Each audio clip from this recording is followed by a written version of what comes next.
இப்போதான் கன்னியாகுமரியில் வந்து ஷூட்டிங் இருந்தது, நேற்று வரதா இருந்தது. அது ரொம்ப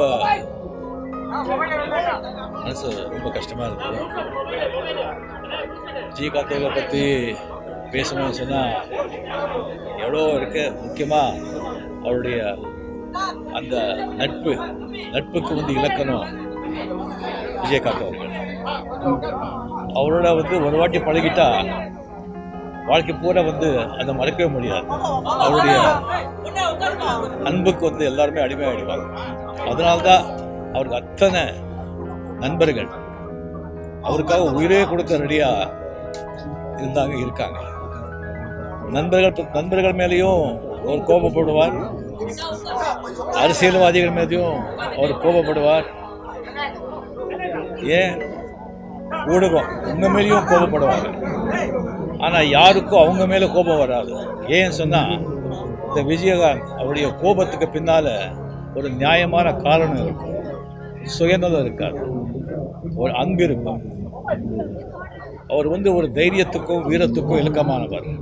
அவர்கிட்ட பழகினவருக்கு வந்து எல்லாருக்குமே அவரை பற்றி சொல்கிறதுக்கு எவ்வளவோ வந்து நினைவுகள் இருக்கும். எனக்கு வந்து எவ்வளவோ இருக்குது. அதில் ஒரு 2 முக்கியமானது. எனக்கு உடம்பு ரொம்ப சரியில்லாமல் ராமச்சந்திரா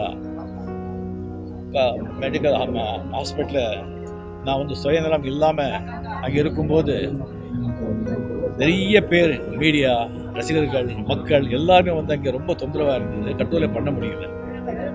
அப்போ விஜயகாந்த் அங்கே வந்துட்டு ஒரு 5 நிமிஷத்தில் அது என்ன பண்ணாலும் தெரியாது, எல்லாரையும் வந்து அங்கிருந்து சொல்லி கிளியர் பண்ணி வீட்டில் வந்துட்டு என் ரூம் பக்கத்துலேயே எங்கள் ரூம் போடுங்க, யார் வராங்க பார்க்கலாம், நான் பார்த்துக்கிறேன் அண்ணன்னு சொன்னாங்க.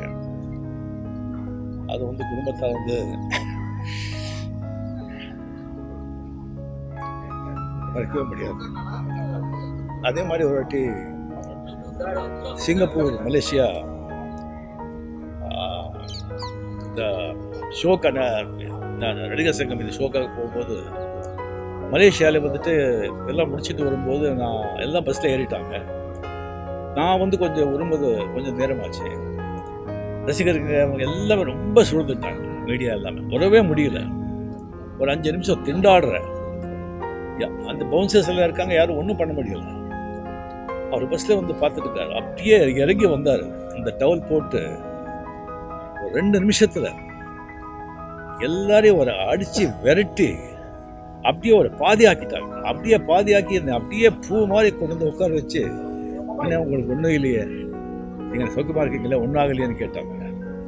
அந்த மாதிரி ஒரு ஆள் கடைசி நாட்களில் அவர் பார்க்கும்போது ரொம்ப கஷ்டமாக இருக்கும். கேப்டன் அவருக்கு வந்து பொருத்தமான பேர். 71 பால், அவ்வளோதான். பல பவுண்டரிஸ், பல சிக்ஸஸ், நூற்றுக்கணக்கான குவித்து மக்களை மகிழ வச்சு விக்கெட்டை எழுந்துட்டு இந்த உலகங்கிற ஃபீல்டை விட்டு போயிட்டார். வாழ்ந்தவர் கோடி, மறைந்தவர் கோடி, மக்கள் மனதில் யார்? விஜயகாந்த் போன்ற. வாழ்க விஜயகாந்த் தான்.